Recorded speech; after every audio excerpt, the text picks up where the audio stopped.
परमपिता परमेश्वर, हम आपका हृदय से धन्यवाद करते हुए आपके समीप आते हैं और आपको धन्य कहना चाहते हैं, क्योंकि आपने समस्त मानव जाति के लिए उद्धार के मार्ग को तैयार किया है, और वो और कोई नहीं, आपका इकलौता पुत्र प्रभु यीशु मसीह है, जिसके द्वारा हम उद्धार पाते हैं। और वही हमें उद्धार देता है, हमारा उद्धार करता है, और इसीलिए हम उसको अपना उद्धारकर्ता ग्रहण करते हैं, ताकि वो हमको हमारे जीवन को ग्रहण करे और हमारे जीवन से पवित्र आत्मा के फलों के द्वारा इस बात को सबके बीच में प्रकट करे कि उसने हमें ग्रहण किया है, ताकि हमारी आइडेंटिटी उसकी ओर से साबित हो और उसका जीवन हमारा जीवन उसकी महिमा का कारण हो, और सारी महिमा उस उद्धारकर्ता परमेश्वर को मिले जो हमारा उद्धार करता है।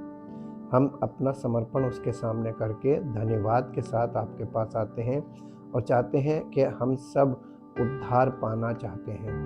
हमारा उद्धार कीजिए, ताकि आपकी महिमा हमारे जीवन से प्रकट हो और इस पृथ्वी पर आपका नाम हमारे जीवन के द्वारा महिमान्वित हो पाए। धन्यवाद के साथ इस प्रार्थना को आपके इकलौते पुत्र प्रभु यीशु मसीह के नाम से मांगते हैं, आमीन। Praise the Lord. Light of life episode 86 में आज हम लोग देखेंगे रिपीटिंग फॉली। रिपीटिंग फॉली का मतलब होता है, फॉली का मतलब होता है मूर्खता, और रिपीटिंग का मतलब होता है कि लगातार मूर्खता करते चले जाना। मूर्खता की भी एक लिमिट है। आप लिमिट से बाहर मूर्खता करेंगे तो उसका परिणाम कौन भुगतेगा? हाँ, और कब तक भुगतेंगे? तो अभी छुटकारा चाहिए कि नहीं चाहिए? नहीं चाहिए, क्योंकि छुटकारा आप सीरियस नहीं होंगे तब तक आपको मिलेगा नहीं।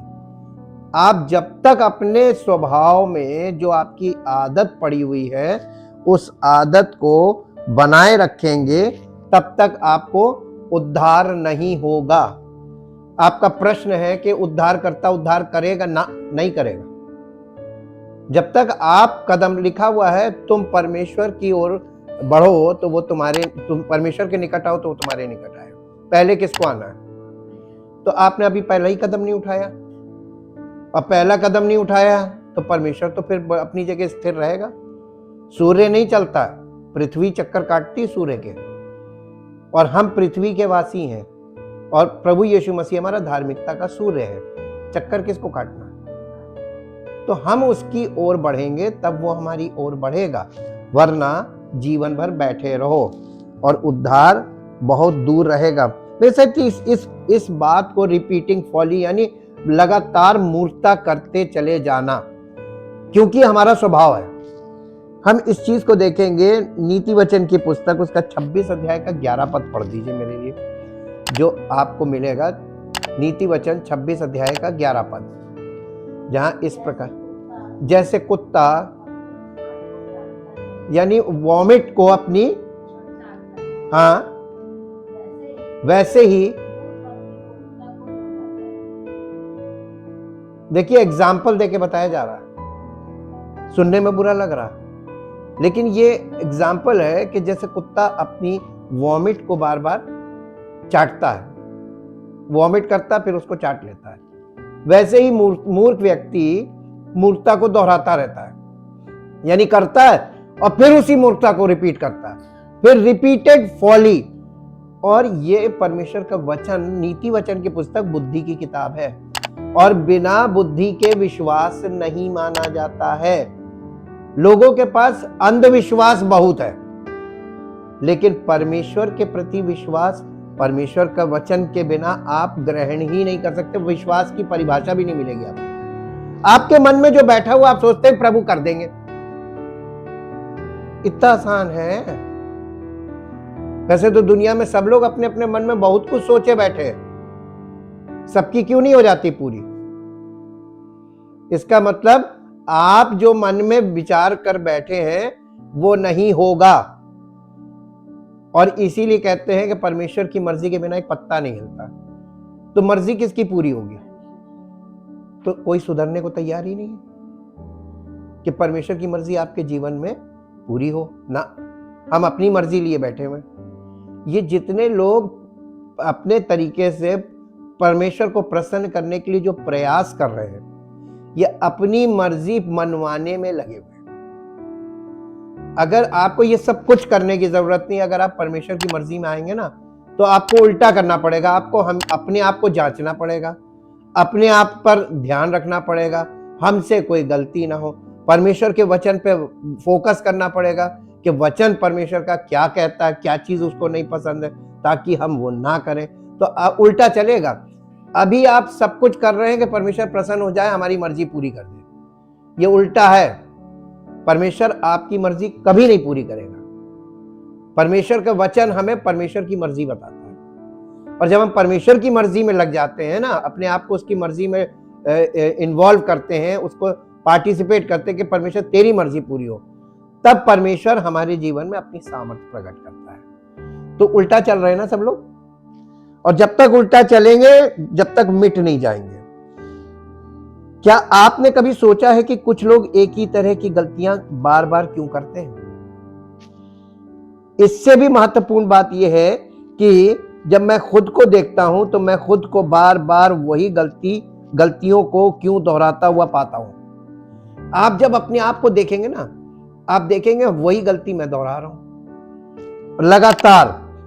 और नीति वचन की पुस्तक मूर्खता को दोहराने के विषय में के बारे में बहुत कुछ कहती है। मूर्ख व्यक्ति मूर्ख होने पर घमंड करता हुआ प्रतीत होता है। जो निर्बुद्धि है उसे मूर्खता से आनंद होता है, परंतु समझदार मनुष्य सीधी चाल चलता है। नीति वचन की पुस्तक 15 अध्याय 21 पद पढ़ दीजिए, जहां पर इस प्रकार से लिखा हुआ है। नीति वचन की पुस्तक उसका 15 अध्याय का 21 पद। निर्बुद्धि को बहुत आनंदित होता है। जहां मूर्खता हो रही वहां उसको बड़ा मजा आता है, परंतु समझ वाला मनुष्य वो अपने टेढ़ा नहीं करता, कहता ठीक है तुम करे रहो। निर्बुद्धि लोग जो होते हैं उनको सब उल्टे सीधे काम बड़े अच्छे लगते हैं, बड़ा मजा आता है, वो एंजॉय करते हैं। लेकिन जो समझदार व्यक्ति होता है उनमें पार्टिसिपेट करता ही नहीं, उनके बीच में रुकता ही नहीं। मूर्ख ने स्वयं को आश्वस्त किया है कि वो सही है और बाकी सब गलत है। जब आपके मन में ऐसा उठे कि मैं सही हूं बाकी सब गलत है, तो ये परिभाषा मूर्ख की दी गई है। मूर्ख अपने आप को सही समझता है और पूरी दुनिया को गलत समझता है, और वो जो कर रहा होता है ना गलत, उसको वो सही समझ के कर रहा है कि हम सही कर रहे हैं, बाकी सब गलत कर रहे हैं। अब बताइए इसके आगे परमेश्वर क्या कर सकता है? आपकी मूर्खता के आगे परमेश्वर क्या कर सकता है? परमेश्वर के वचन से आपको बुद्धि की बातें बताई जा रही, वो समझ में नहीं आ रही, और आप अपने में लगे हुए कि जो हम कर रहे हैं वो सही है। ये सोच लीजिए आप अपने आप को धोखा दे रहे हैं, और परमेश्वर को कोई धोखा दे नहीं सकता। मूर्ख को अपनी ही चाल सीधी जान पड़ती है, परंतु जो सम्मति को मानता है वो बुद्धिमान है। नीति वचन 12 अध्याय उसका 15 पद पढ़िए। नीति वचन 12 अध्याय 15 पद। मूढ़ को अपनी ही चाल, जब आपको लगे कि मैं बिल्कुल सही कर रहा हूं बाकी सब गलत कर रहे हैं, ये समझ जाइएगा कि आप मूर्ख बन रहे हैं, और आपके जैसे बहुत से लोग आपके साथ जुड़ भी जाएंगे, क्योंकि वो आपको, क्योंकि मूर्ख के साथ मूर्ख जुड़ेगा ना, मूर्ख के साथ मूर्ख जुड़ेगा, मूर्ख का भी एक झुंड होगा और बुद्धिमानों का झुंड होगा, 2 झुंड हो जाएंगे जी। परंतु जो सम्मति मानता वो बुद्धिमान है, जो सलाह को मानता है वो बुद्धिमान है, ठीक है। और बुद्धि सलाह से, आपको जब कोई व्यक्ति परमेश्वर की आत्मा से आपको सलाह दे रहा है परमेश्वर के वचन के द्वारा, वो बात मान्य है या जो आपने मन में ठाना वो मान्य है? तो वो तो लोग मानते ही नहीं। हम इस बात को बहुत अच्छी तरीके से जानते कि नहीं मानते, सुन लेते हैं, जवाब भी नहीं देते, लेकिन मानते नहीं है। नीति वचन 14 अध्याय का 12 पद पढ़िए।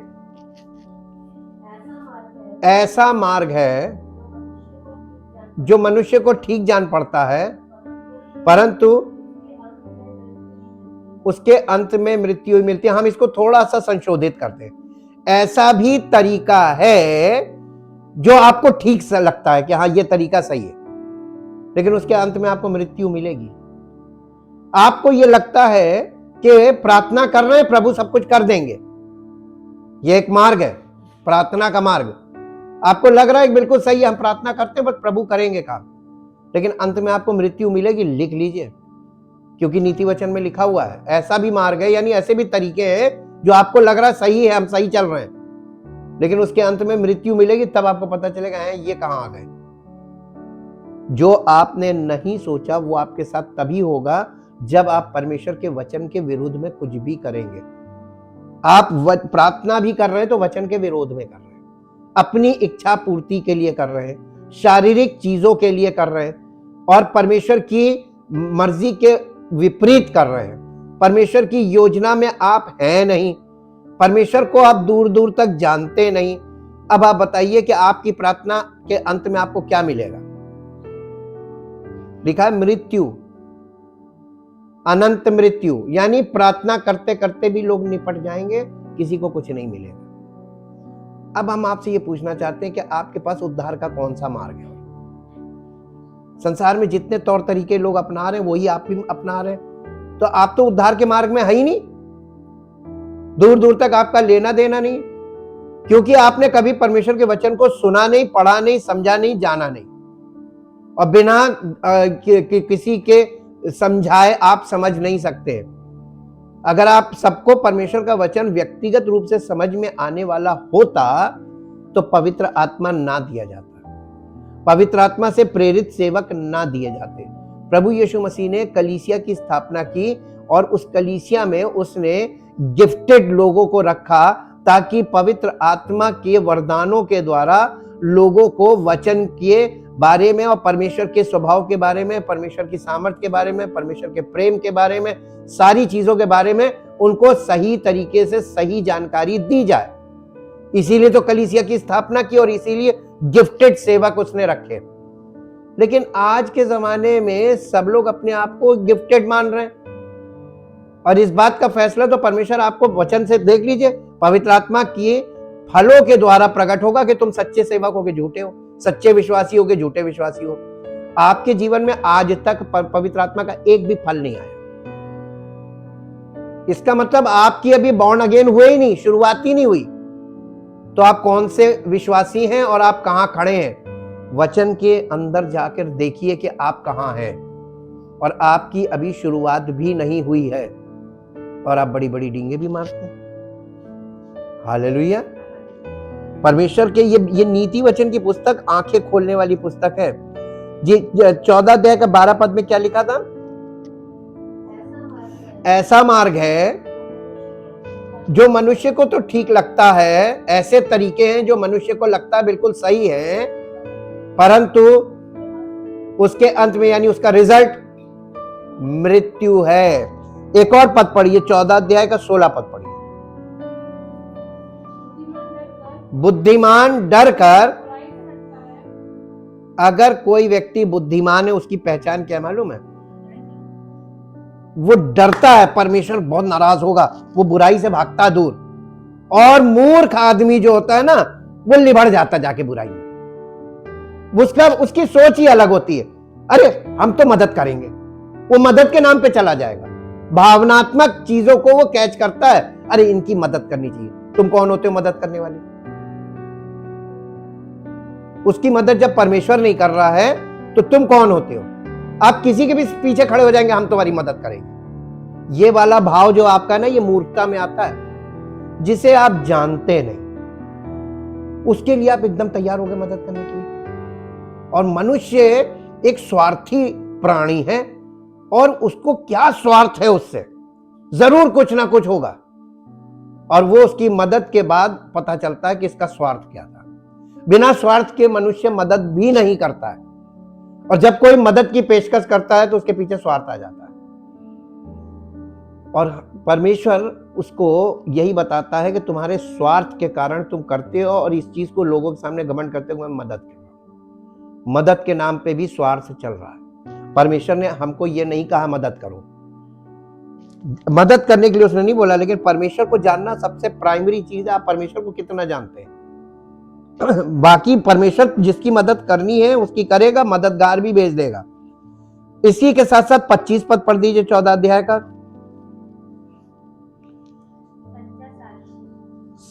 14 अध्याय 25 पद। सच्चा साक्षी यानी जो सच्ची गवाही देता है वो बहुतों के प्राण बचाता है, परंतु जो झूठी बातें उड़ाया करता है, झूठी शिक्षा देने वाले, झूठी गवाही देने वाले, इनसे आपको क्या मिलेगा? और आप धोखे में फंस जाएंगे। आपको कहां से समझदारी मिलेगी हमें ये नहीं समझ में आता, क्योंकि वचन के अलावा और कहीं आपको कोई चीज सच्चाई मिलेगी नहीं इस संसार में। और परमेश्वर ने सब कुछ वचन में रखकर हमको दे दिया है। विनाश से पहले गर्व और ठोकर खाने से पहले घमंड होता है। नीति वचन 16 अध्याय का 18 पद।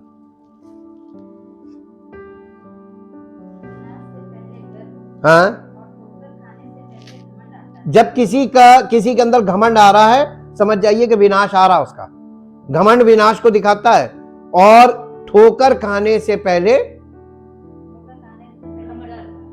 घमंड आता है। जिस व्यक्ति को आप घमंड में देखिए, समझ जाइएगा इसका विनाश आ रहा और यह भी ठोकर खाएगा जी। परंतु हाँ, घमंडियों के संग लूट बांट लेने से दीन लोगों के संग नम्र भाव से। आपको कौन से लोगों के बीच में रहना पसंद है? घमंडियों के साथ लूट बांटना चाहते हैं, वहां पे भी हमें भी मिलेगा। वो उनके पास आएगा तो हमें भी मिलेगा हमको। यानी आप इस लालच में जा रहे। ये दो कलीसियाओं को दिखाया गया, नीति वचन यहां पे बता रहा है। एक वहां जहां पर सबको मिल रहा है वहीं हम जाएंगे, और एक वहां जहां दीन लोग हैं उनके साथ। दीन पर परमेश्वर अनुग्रह करता है। आपको अब इतनी समझ मिलनी चाहिए, आपके अंदर इतनी सेंस होनी चाहिए कि हमें कहां नहीं जाना चाहिए। आप परमेश्वर को परीक्षा में डालते हैं जब आप बोलते हैं कि मैं विश्वासी हो जाते गलत जगह, बोलते हैं कि मैं मसीह पर विश्वास करता हूं, करते सब गलत काम है। आप बोलते हैं कि मैं मसीही हूं और गलत व्यवहार, गलत विचार और गलत हरकतें करके इस बात को साबित करते सबके बीच में मैं हूं नहीं, मैं तुझे मुंह से बोल रहा हूं। तो आप परमेश्वर की निंदा कर रहे हैं कि नहीं कर रहे हैं? अब परमेश्वर आपसे प्रसन्न होगा कि नाराज होगा? तो आप परमेश्वर को नाराज करते चले जा रहे हैं लगातार, क्योंकि आप सेंस नहीं है आपके पास। और कब तक सेंस नहीं होगी? अपनी उम्र को देखें आईने में खड़े होके और अपने आप से प्रश्न करें कि मैं कब तक ऐसे करूंगा, और परमेश्वर को मैं कब तक अप्रसन्न करता रहूंगा अपने व्यवहार से, अपनी सोच से, अपने स्वभाव से, अपनी हरकतों से। करना चाहिए ना प्रश्न, अपने आप से प्रश्न कीजिए, मैं ऐसा क्यों कर रहा हूं? गंभीर हो जाइए। परमेश्वर मैं ऐसा अब नहीं करूंगा, ठान लीजिए। मनुष्य जब ठान लेता तो नहीं करता है। आप ठान लीजिए मैं नहीं करूंगा। और ये देखिए कि मूर्खों की मूर्खता छल है। मूर्ख लोग पाप का उपहास करते हैं, परंतु सीधे लोगों पर परमेश्वर अनुग्रह करता है। और इसीलिए लिखा है कि परमेश्वर के सामने खुद को नम्र करने और सीखने की कोशिश करने के बजाय मूर्ख अपने पाप के परिणाम को हल्के में लेता है और न केवल अपने दिल को धोखा देता है बल्कि वो दूसरों को भी धोखा देने की कोशिश करता है। चतुर का ज्ञान अपने को समझना है मार्ग, परंतु चतुर का ज्ञान अपने को समझना है। यानी चतुर व्यक्ति या बुद्धिमान व्यक्ति वो है जो अपने आप को समझे कि मैं हूं क्या और मैं कर क्या रहा हूं, मैं कैसा हूं और मैं लोगों के बीच में कैसा प्रोजेक्ट हो रहा हूं, लोग मुझे कैसे देखते हैं। जब आप अपने ऊपर ये देखेंगे कि मैं कर क्या रहा हूं और यही मार्ग है, परंतु मूर्खों की मूर्खता छल करना है। आप वो लोग जो सब लोग कर रहे हैं वही आप कर रहे हैं। नीति वचन 14 अध्याय का 8 और 9 पद पढ़ दीजिए। चतुर की बुद्धि अपनी चाल का जानना है। अपने आप को अपना चाल चलन देखो कि मैं क्या कर रहा हूं, इस पर ज्यादा ध्यान करो। परंतु मूर्खों की मूर्ख छल करता रहेगा, दूसरों को धोखा देता रहेगा। छल करने का मतलब कि अपने आप को जो मैं हूं वो छिपा लो और जो नहीं हूं वो प्रोजेक्ट करो। ये ज्यादातर आपको विश्वासियों में मिलेगा, ये क्वालिटी आपको बहुत विश्वासियों में मिलेगी। अंदर से वो सच्चे होते नहीं, वो अपने आप को प्रोजेक्ट करते हैं कि मैं बहुत पुराना विश्वासी हूं, मैं इतने साल से आ रहा हूं कलीसिया में, मैं बहुत बड़ा विश्वासी हूं, मैं तो बहुत अच्छी तरीके से प्रभु की सेवा करना जानता हूं। ये सब चीजें वो दिखा रहे, लेकिन उनके चरित्र व्यवहार और उनके विचारों में आपको वो दोष मिलेंगे जो परमेश्वर के वचन में पाप कहे जाते हैं। अब आप बताइए कि आप उनसे ठोकर खाएंगे ना? वो कह कुछ रहे हैं, अपने आप को प्रोजेक्ट कुछ कर रहे हैं, दिखा कुछ रहे हैं, लेकिन वो है नहीं। ऐसे लोगों के कारण कलीसियाएं बदनाम होती हैं। ऐसे लोगों के कारण सबसे बड़ी बदनामी प्रभु यीशु मसीह की होती है। एक तो उसकी देह की, आत्मिक देह कलीसिया की, और एक उसके चरित्र की बहुत बदनामी होती है। अच्छा, ये होते हैं, ऐसे होते हैं। और नए नियम में लिखा है कि वे प्रगट में यीशु मसीह पर कलंक लगाते हैं, और कलंकित लोगों को बर्दाश्त नहीं करेगा। इसलिए क्योंकि उसने सब मानव जाति के पापों के लिए, समस्त पापों के लिए बलिदान चुका दिया है। और उस बलिदान के बिना कोई व्यक्ति, बॉर्न अगेन हुए बिना कोई व्यक्ति उसकी देह में परम पवित्र स्थान तक पहुंच नहीं पाएगा, यानी परमेश्वर के राज्य में प्रवेश नहीं पाएगा, अनंत जीवन का वारिस नहीं होगा। वो केवल यहीं पर लोगों को धोखा देता रहेगा। इसीलिए लिखा है जो छल करते हैं वो छल करते ही रहेंगे। आगे, मूढ़ लोग पाप का अंगीकार, उनको पाप का अंगीकार करना ठट्टा लगता है। नहीं, हम पापी नहीं हैं, हम कैसे बोलते हैं हम पापी हैं? पाप का अंगीकार उनको बुरा लगता है। इसका मतलब मूर्खता और पाप में बड़ा अच्छा संबंध है। परंतु सीधे लोगों के बीच अनुग्रह होता है। जो सही लोग होते हैं, सच्चे लोग होते हैं, सीधे साधे, उनके बीच में अनुग्रह काम करता है। परमेश्वर का अनुग्रह काम करेगा। जब आप कलीसिया का हिस्सा बने हैं तो आपके अंदर सेंसेस खुल जानी चाहिए, आपकी देखने का नजरिया बदल जाना चाहिए, आपके सुनने की इच्छा बदल जानी चाहिए। क्या सुनते थे, अब वो नहीं सुनना है। निंदा सुनना बड़ी पसंद थी, अब निंदा नहीं सुनेंगे, ना करेंगे, ना सुनेंगे, ना किसी को करने देंगे। आपस की बातें करो, उन्नति की बातें करो, हाँ, परमेश्वर के वचन की बातें करो। ये बातें आपस में नहीं करते हैं। जिस प्रकार के कॉन्वर्सेशन आप करते हैं, आपको मालूम है परमेश्वर आपकी ध्यान धर के सुन रहा होता है।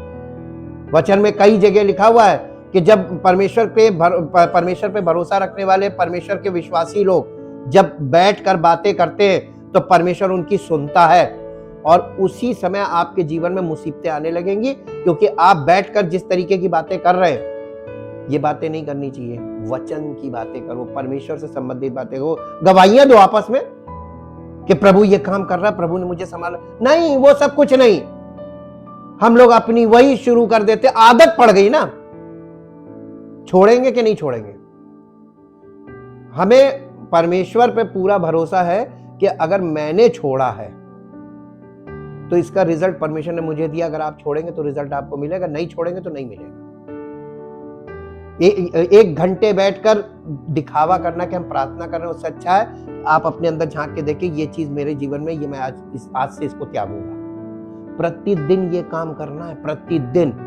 और आप देखिए साल भर में आप कितनी चीजें त्याग कर परमेश्वर की शरण में हो जाएंगे। त्यागना शुरू तो करिए, शुरुआत ही नहीं करेंगे तो फिर कहां होगा जी। हो गया। अब देखिए इन सब बातों का नतीजा क्या होता है। मूर्ख व्यक्ति अक्सर खुद को अपने विकल्पों से कठिनाइयों का सामना करते हुए पाता है। जितना आप मूर्खता करेंगे, आप कठिनाइयों का सामना करने के लिए बिल्कुल तैयार रहिए। आपके पास से कठिनाई कभी दूर नहीं होगी, नेवर। क्योंकि आप मूर्खता करते जाएंगे, कठिनाई बढ़ती जाएगी, मूर्खता करते जाएंगे, कठिनाई बढ़ती जाएगी। अच्छी समझ से अनुग्रह होता है, परंतु विश्वासघाती का मार्ग कठिन होता है। नीति वचन 13 अध्याय का 15 पद पढ़ दीजिए। सुबुद्धि के कारण अनुग्रह किस पर होता है? नहीं, जो बुद्धि, जिसकी बुद्धि सही हो जाती है उस पर अनुग्रह होता है। जिसकी बुद्धि नहीं सही हुई उस पर अनुग्रह भी नहीं होगा। अब आप कह रहे होंगे, अरे बाप रे भाई, इसीलिए आपने अपने जीवन में किसी पर अनुग्रह होते देखा नहीं होगा। ये क्यों दुर्लभ है? क्योंकि लोगों को सत्य वचन ही नहीं मालूम है कि परमेश्वर कितनी चीजों को करेक्ट करने के बाद हमें ग्रहण करता है। ऐसे नहीं कर लेता कि बस ये आए और वो हो गया। ये झूठी शिक्षा में आपको तुरंत कहां से कहां पहुंचा दिया जाता है ना। और जब आप सच्ची जगह आएंगे तो पता चलेगा अभी तो हम पहले ही कदम नहीं पूरा किए, अभी तो हम बाहर ही खड़े आंगन में, अभी भीतर प्रवेश यीशु मसीह का द्वार मैं हूं और बिना मेरे कोई पिता तक पहुंच नहीं सकता। अब आप बताइए कौन कहां पहुंच गए आप मसीह में? द्वार तो यीशु मसीह है, तो बिना यीशु मसीह के आप अंदर जा ही नहीं सकते। और आपको मालूम है वो द्वार कैसा है? वहां पे शरीर बाहर त्यागना पड़ता है, केवल हमारी आत्मा अंदर प्रवेश पाती है। ये भी नहीं आपको मालूम होगा। आप परमेश्वर के राज्य में शरीर सहित नहीं जा सकते। परमेश्वर की उपस्थिति में आपका शरीर नहीं जा सकता, केवल आपकी आत्मा जा सकती है। अब बताइए, यीशु मसीह का द्वार मैं हूं और वो जीवन देने वाली आत्मा भी है, तो बिना, और ये लिखा हुआ है कि बिना शरीर के हमारी केवल आत्मा वहां प्रवेश पाएगी परमेश्वर की उपस्थिति में। और आत्मा तो कलंकित है, आत्मा में अभी वो मरी हुई है, उसको अभी जन्म लेना है। तो जब तक आत्मा जन्म लेकर और परमेश्वर के वचन के और पवित्र आत्मा के द्वारा वयस्क नहीं होगी, यानी परिपक्व नहीं हो जाएगी, मैच्योर, तब तक हमारी आत्मा परमेश्वर की उपस्थिति में प्रवेश नहीं पा सकती।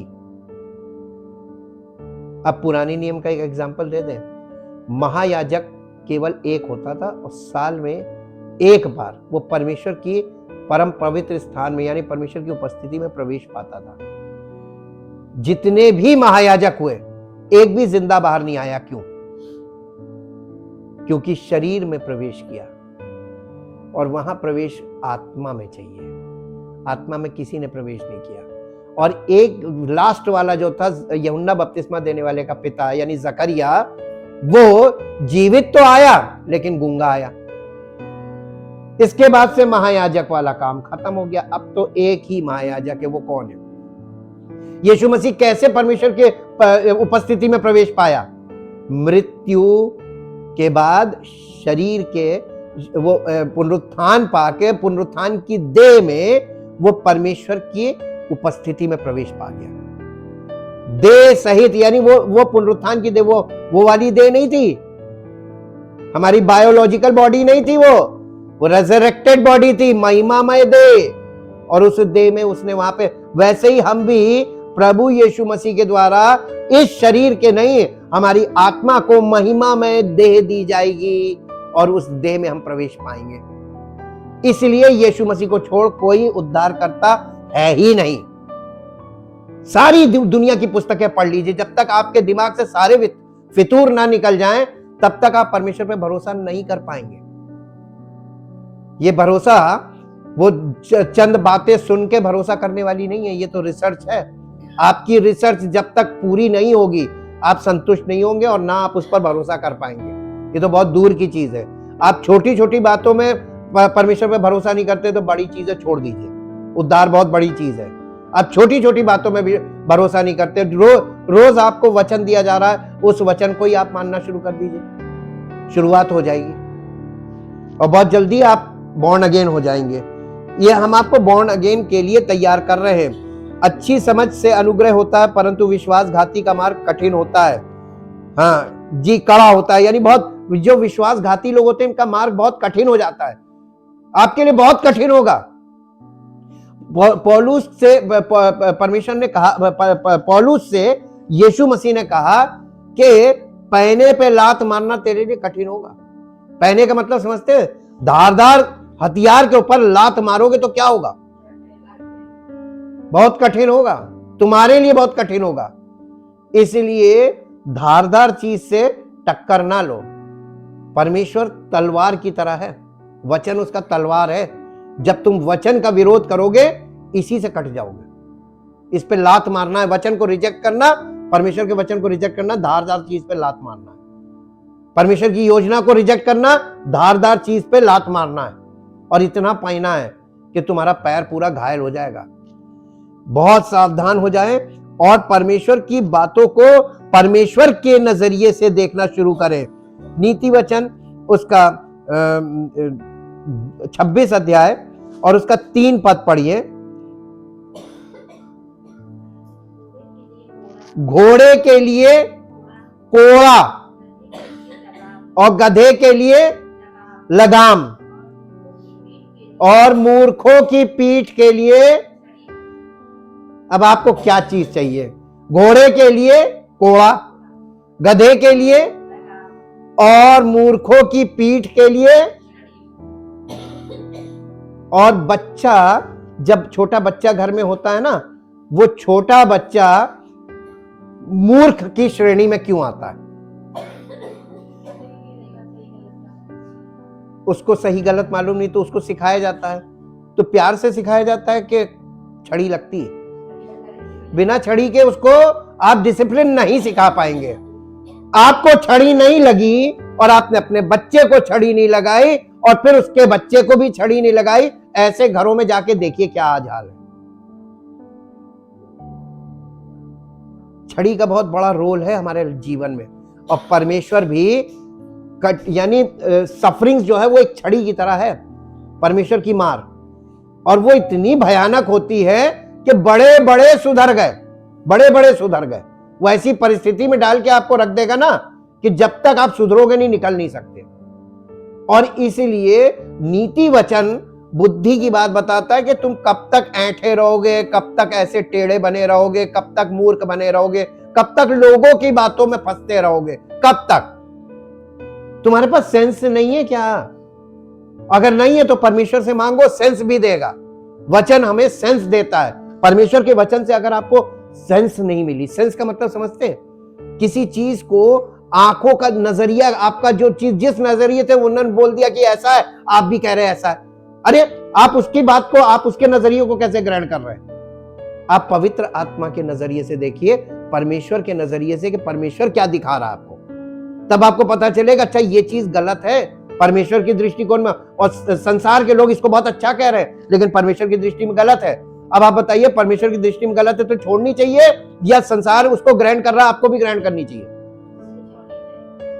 और आप लोग क्या कर रहे हैं मालूम? मूर्खता क्या है? आप संसार कह रहा है ये चीज सही है, आप उसको मान ले रहे हैं, सही मान ले रहे हैं, और परमेश्वर का वचन कह रहा है ये गलत है, आप उस चीज को समझ ही नहीं पा रहे कि गलत तो हमें तो गलत नहीं दिखता, हमें तो इसमें कोई गलती नहीं दिखती, हमें इसमें कोई खराबी नहीं दिखती। परमेश्वर को नहीं पसंद है, नहीं पसंद है तो हमें भी नहीं पसंद होना चाहिए।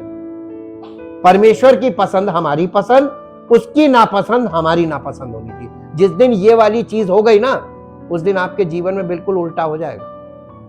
आज जो दशा दिख रही ना, ये दशा खत्म हो जाएगी। परमेश्वर की इच्छा के विरोध में, देखिए शरीर आत्मा के विरोध में और आत्मा शरीर के विरोध में इच्छाएं करता है, दोनों की इच्छाएं अलग अलग है।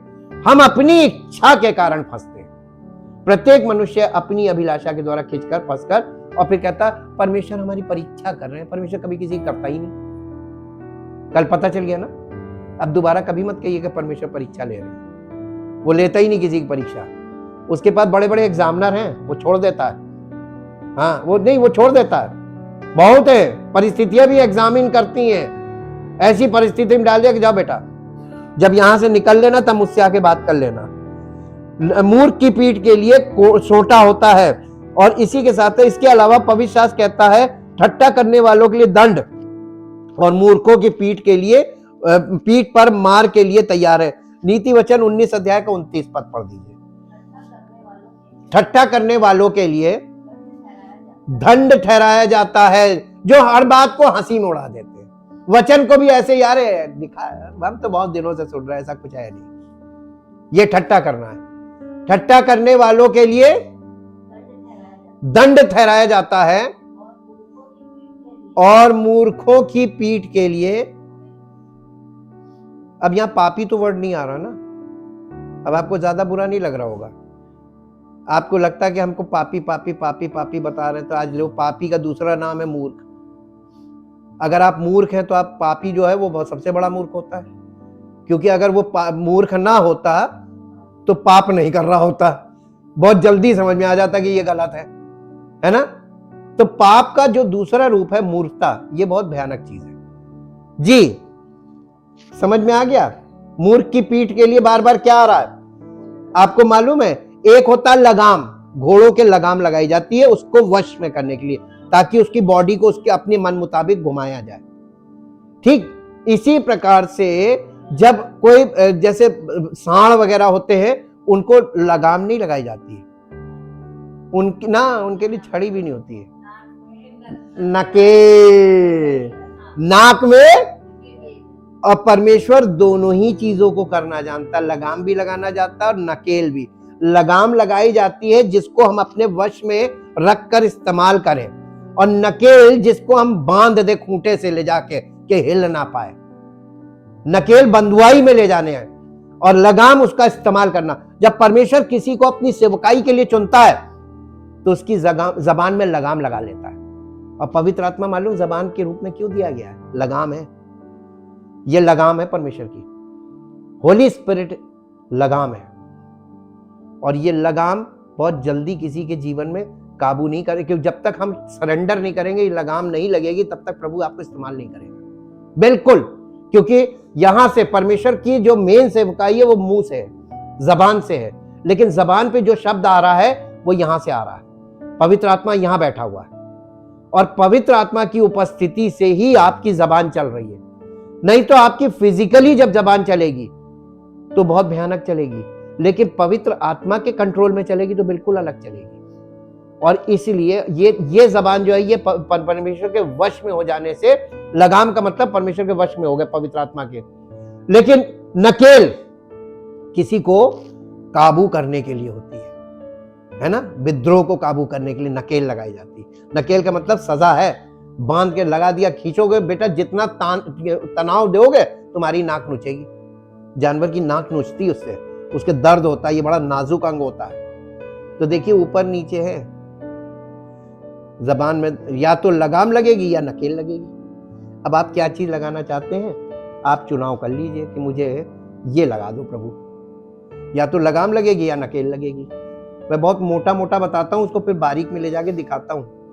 अब तो सीख गए होंगे ना कि पहले होलसेल उसके बाद रिटेल मोटा मोटा बोलते हैं फिर छोटा छोटा दिखाते हैं। ज्ञान को 19 अध्याय का 29 पद फिर से पढ़ दीजिए। ठट्ठा करने वालों के लिए दंड ठहराया जाता है और मूर्खों की पीठ के लिए कोड़े है। ज्ञान को पीटने के प्रयास में मूर्ख पर सजा दी जाती है। ठट्ठा करने वाले को मारो और भोला सावधान हो जाएगा। समझ रखने वाले को डांट तो वो ज्ञान को समझेगा। नीति वचन 19 का 25 पढ़ दीजिए।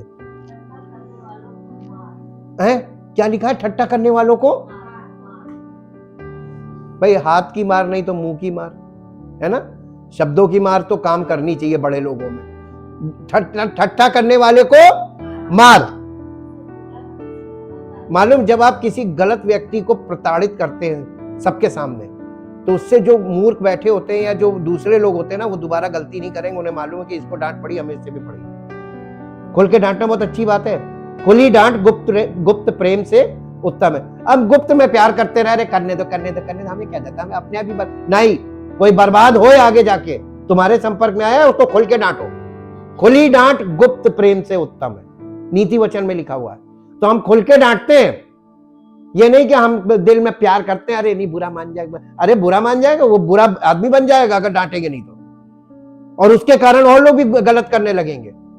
तो डांटना चाहिए ना, खुल के डांटो जी। और समझ वाले को डांट। जिसके पास समझ आपको लगता है उसको डांटो तो वो और अधिक समझदार हो जाएगा, है ना। समझदारी कैसे बढ़ेगी? और आप कहते हैं कि मैं जब कुछ बोलेंगे भैया मुझे डांटिएगा नहीं, भैया डांटिएगा नहीं, भैया डांटिएगा, तो फिर समझदारी चाहिए नहीं। जिसको नहीं चाहिए होती वो बोलता है डांटिएगा नहीं, और जो बुरा मानता भाग जाता है उसको तो चाहिए ही नहीं, वो चला गया, वो भाग गया। कह रहे हैं हमको डांट पड़ेगी, सजा भाग गया, उसको समझदारी चाहिए ही नहीं जी। अब आपको नीति वचन में कुछ कुछ मिल रहा है ना। इसके अलावा सुलेमान आगे कहता है, जब ठट्ठा करने वाले को दंड दिया जाता है तब भोला बुद्धिमान हो जाता है, परंतु जब बुद्धिमान को शिक्षा दी जाती है तब वो ज्ञान प्राप्त करता है। नीति वचन 21 अध्याय का 11 पद। जब ठट्ठा करने वाले को दंड दिया जाता है तब जो भोला भाला बैठा होता ना वो बुद्धिमान हो जा रही, इसको सजा मिली हमें भी मिलेगी, सुधर जाओ। जी। और जब बुद्धिमान को उपदेश दिया जाता है तब वो ज्ञान प्राप्त करता है, खुद से पढ़ के मिलता नहीं। आपको बाइबल पढ़ने से ज्ञान मिला आज तक? अगर ऐसा होता तो कलीसिया की स्थापना प्रभु ने क्यों की, और उसने पवित्र आत्मा से प्रेरित लोगों को कलीसिया में क्यों रखा? उसकी सारी प्लानिंग फेल हो गई। फिर तो सब घर बैठे विश्वासी हो गए, सेल्फ प्रोफेस्ड बिलीवर्स, और विश्वासी क्या बहुत बड़े बड़े पदों पे भी पहुंच गए अपने आप, बिना कहीं परीक्षा दिए, बिना कुछ किए, बस घर बैठे बाइबल ले ली, घर बैठे सब चीजें हो गई। और फिर दूसरे लोगों को भी उसी तरीके से सबको पहुंचा रहे हैं। कहां पहुंचा रहे हैं परमेश्वर जाने। लेकिन परमेश्वर का जो योजना है वो कलीसिया के द्वारा ही काम करेगा, और कलीसिया की स्थापना प्रभु यीशु मसीह, कलीसिया की फाउंडेशन प्रभु यीशु मसीह, कलीसिया का सर प्रभु यीशु मसीह, कलीसिया का हेड प्रभु यीशु मसीह, और कलीसिया का जो सेवक है वो मसीह का सेवक और पवित्र आत्मा के वश में हुआ व्यक्ति होना चाहिए, जो यीशु मसीह के अकॉर्डिंग जितना यीशु मसीह उसको अलाउ करे वो करे। मन मर्जी नहीं है। लगाम, घोड़े की लगाम लगती है तो उसकी पूरी देह को काबू किया जाता है। सेवक के भी जब लगाम लगाता है ना तो सेवक की पूरे शरीर को परमेश्वर का आत्मा अपने वश में कर लेता है, जैसे घोड़े को हम करते हैं। और यहाँ पे लिखा हुआ है आगे याकूब की पत्री 3 अध्याय पढ़िएगा, जबान को लगाम देने के विषय में है, उपदेशकों के विषय में, प्रचारकों के विषय में लिखा हुआ है। निकाल के पढ़ दीजिए जरा, खोल के, आपको पता चल जाएगा। याकूब की पत्री 3 अध्याय पहले पद को पढ़िए। हे मेरे भाइयों, तुम में से क्या मना किया जा रहा है कि बहुत ढेर सारे प्रचारक ना हो,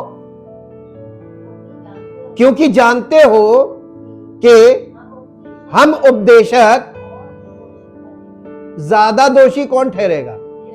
क्यों? इसलिए कह रहा ज्यादा नहीं होने चाहिए उपदेशक, उपदेशक ज्यादा हो गए। आज बताइए क्या हुआ, उपदेशक ज्यादा हो गए ना, हर व्यक्ति उपदेशक, हर व्यक्ति प्रचारक, सब प्रचारक हो गए, और सब प्रचारक हो गए तो फिर सुनने वाले कहां हैं? इसीलिए तो कोई किसी की सुन नहीं रहा है, क्योंकि सब प्रचारक हो गए, सब सेवक बन गए।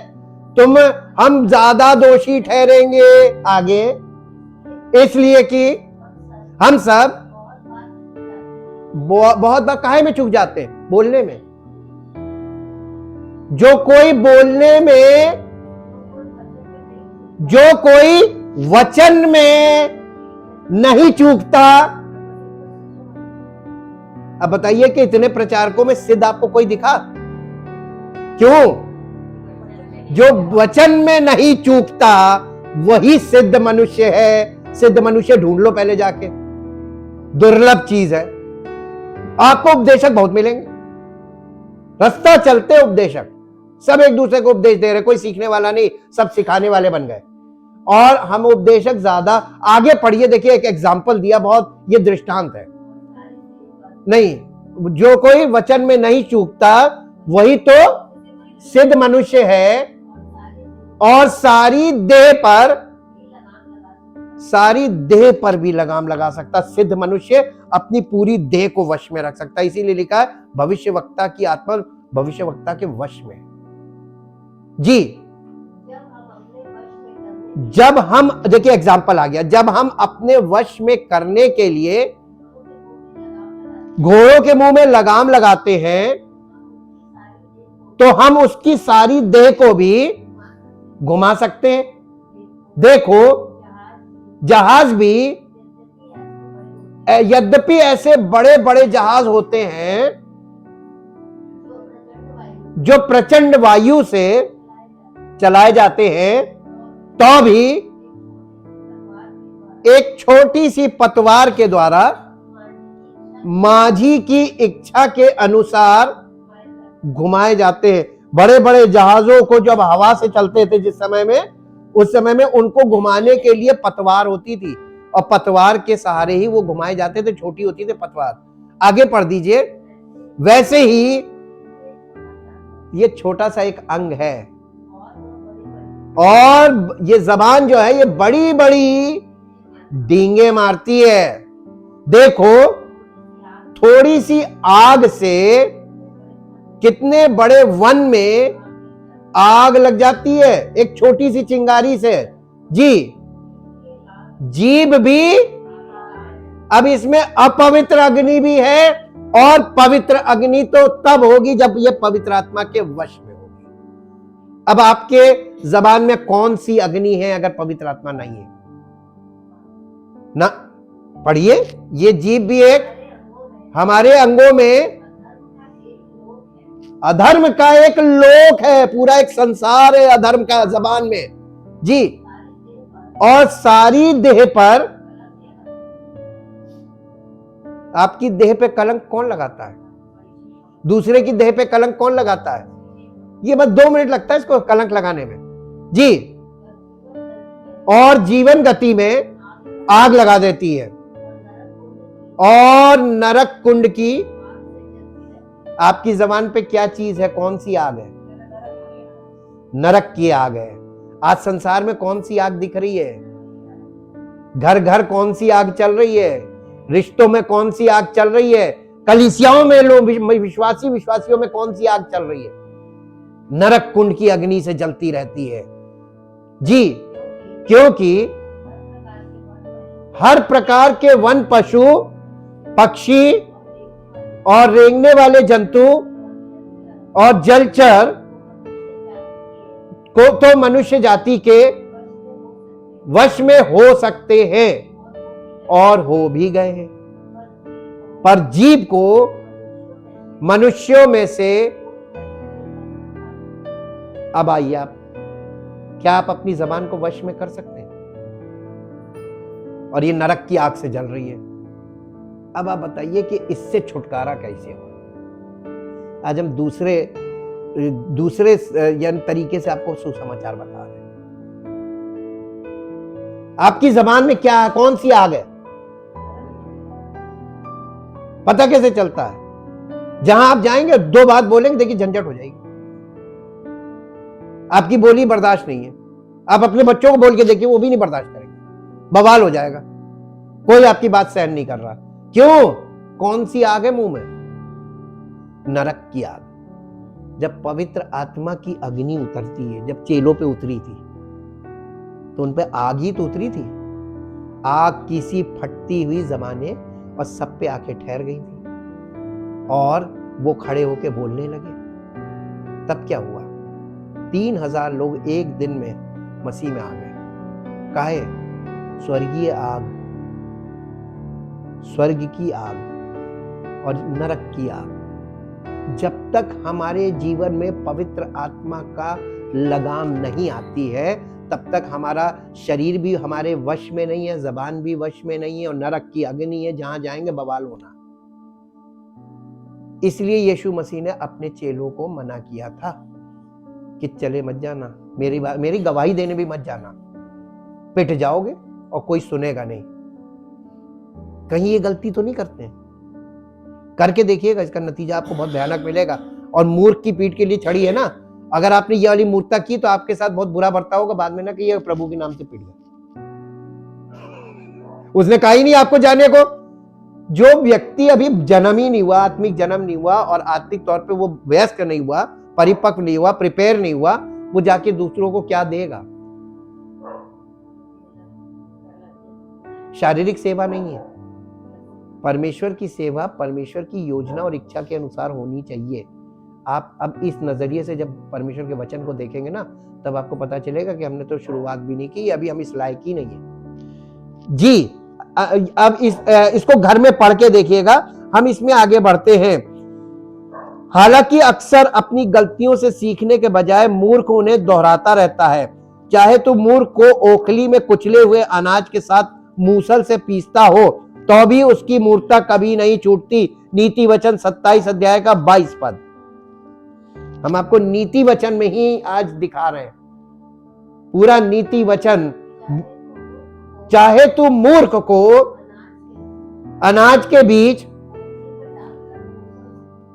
ओखली में डालकर मूसल से कूटे। हाय रे, अब बताओ किसी को कितना भी मार लो, मूर्ख को जितना मारो कोई फर्क नहीं पड़ना, कोई बात नहीं, भैया है मार लिया, अरे बड़ा है बड़े हैं मार लिया, कोई बात नहीं। उनको ना डांट का असर होता है ना मार का असर होता है। अब बताओ परमेश्वर उनको कहता है इनको विपत्तियों से सिखाओ, इन्हें हर कदम पे विपत्ति में पड़ा रहने दो, अपने आप सीख जाएंगे, क्योंकि विपत्ति से आदमी ज्यादा डरता है। और आजकल के समय में जो दंड है वो सबसे बड़ा दंड क्या है मालूम है आपको? नहीं, विपत्ति तो है, विपत्ति कई प्रकार की है, लेकिन जो उसमें आपको पनिशमेंट मिलती है वो क्या मिलती है? शरीर की मार नहीं मिलती है। कौन सी मार आती है? नहीं मालूम किसी को,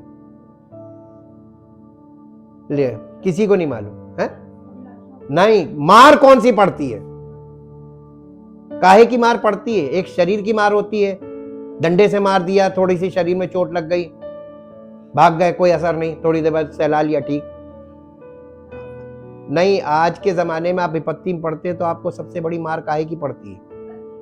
अरे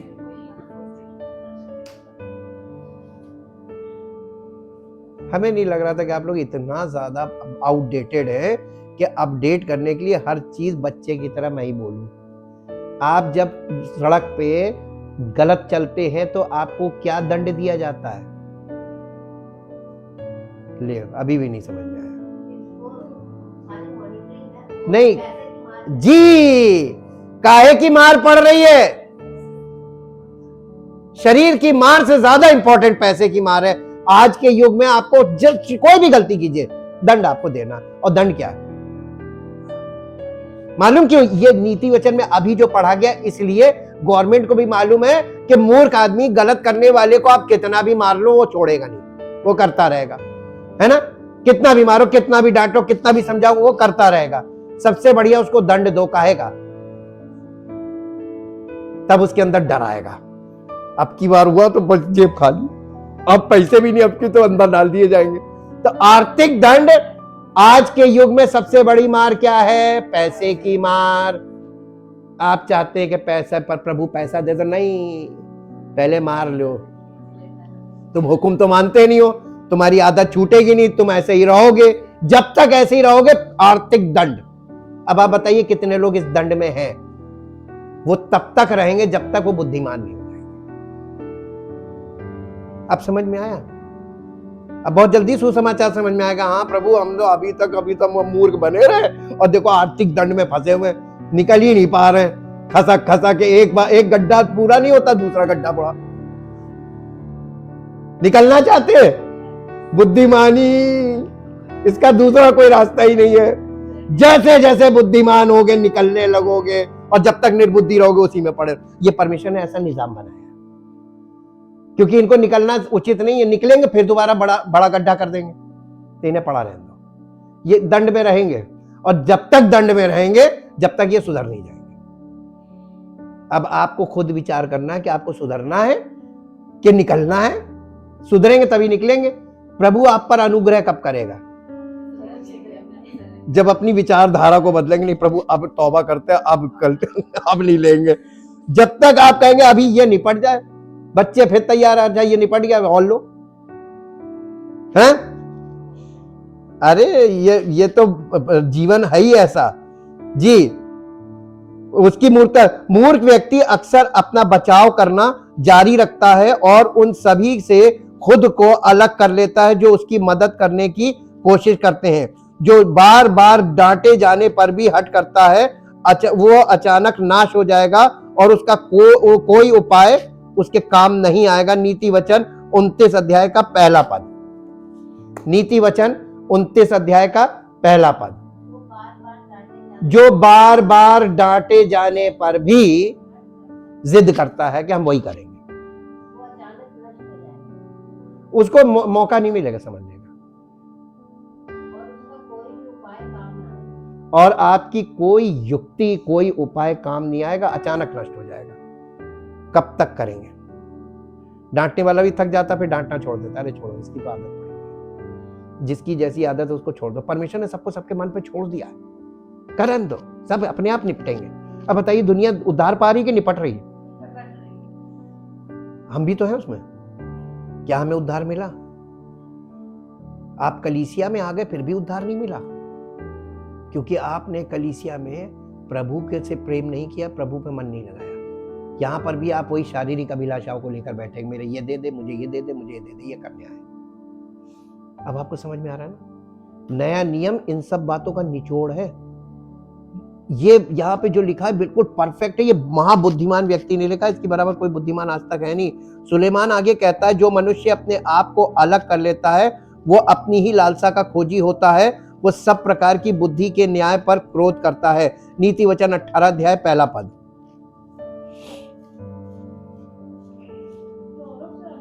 जो औरों से अलग हो जाता है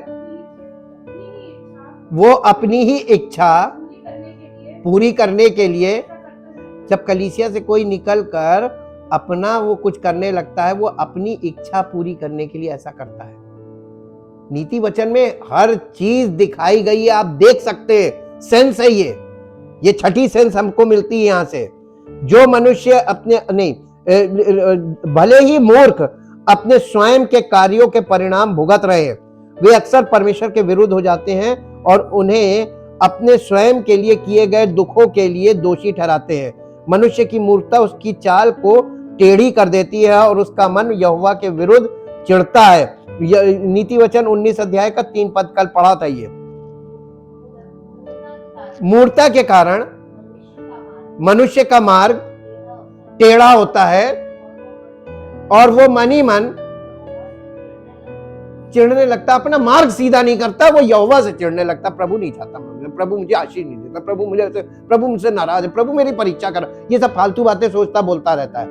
वो अपने अंदर में ही ये सब गलत चीजें उसके चलती रहती हैं, क्योंकि वचन में मन नहीं लग रहा है, और इसीलिए वो परमेश्वर को दोषी ठहराने लगता है। और सुलेमान मूर्ख व्यक्ति का सारांश देता है, जो शिक्षा से प्रीति रखता है वो ज्ञान से प्रीति रखता है, परंतु जो सुधार से बैर रखता है वो मूर्ख है। नीति वचन 12 अध्याय 1 पद। नीति वचन 12 अध्याय का 1 पद। जो शिक्षा पाने में, शिक्षा पाने से यानी जो परमेश्वर की शिक्षा आपको मिल रही है, इससे आपको प्यार नहीं है। शिक्षा पाने से प्रीति रखता है, वो ज्ञान से प्रीति रखता है, परंतु जो डांट से बैर रखता है, लो जिसको डांट से बहुत बुरा लगता है ना, वो सब जानवरों के समान है, पशु शरीर। क्योंकि जानवर को आप उसके साथ सख्ती करेंगे तो आपको सींग मारेगा, काट लेगा, कुछ वो अपना एक्शन करता है ना, पशु समान हो। इंसान और पशु में यही तो अंतर है कि इंसान को तो डांटो तो समझ में आना चाहिए ना कि हमको किस बात के लिए डांटा जा रहा है, आपकी भलाई के लिए। आज के जमाने में डांट मार ये सब चीजें खत्म है। अब सबको फ्री छोड़ दो, जो जैसा कर रहा करने दो। मालूम क्यों? क्योंकि तुम्हारे कुछ करने से वो सुधरेगा नहीं, तो जब सुधरेगा नहीं तो उसको ठोकर खाने दो। इसलिए यीशु मसीह ने कहा ठोकरों का लगना तो अवश्य है, हाय उस पर जिसके कारण से ठोकर लगती है। वो मनुष्य श्रापित है जिसके कारण ठोकर लगती है, लेकिन ठोकरों का लगना अवश्य है। ठोकरों से ही तो इंसान को यह पता चलता है कि सच्चाई क्या है और झूठ क्या है, और हमारे लिए उचित क्या है और अनुचित क्या है। परमपिता परमेश्वर, हम आपका हृदय से धन्यवाद करते हैं आपके पवित्र वचनों के लिए और पवित्र आत्मा के अभिषेक के लिए। पवित्र आत्मा के द्वारा आपने हमसे जो बातें की हैं, ये बातें हमारे हृदय पर लिख जाए प्रभु, ताकि सब सुनने वालों को ऐसी समझ मिले, ऐसी समझ प्राप्त हो कि वो लोग परमेश्वर के वचन के अनुसार परमेश्वरीय दृष्टिकोण से अपने आप को, अपने भीतरी मनुष्यत्व को देखें और जांचें, और परमेश्वर के वचन के अनुसार, परमेश्वर की आत्मा के अनुसार, परमेश्वर के नजरिए से परमेश्वर के वचन को पढ़े, ताकि परमेश्वर की आत्मा का प्रकाश हमारे जीवन में आए और हमारा जीवन परमेश्वर की महिमा से परिपूर्ण होकर उसकी महिमा का कारण बने। धन्यवाद के साथ इस प्रार्थना को अपने इकलौते पुत्र प्रभु यीशु, परमेश्वर के इकलौते पुत्र प्रभु यीशु मसीह के नाम से मांगते हैं, आमीन। Praise the Lord.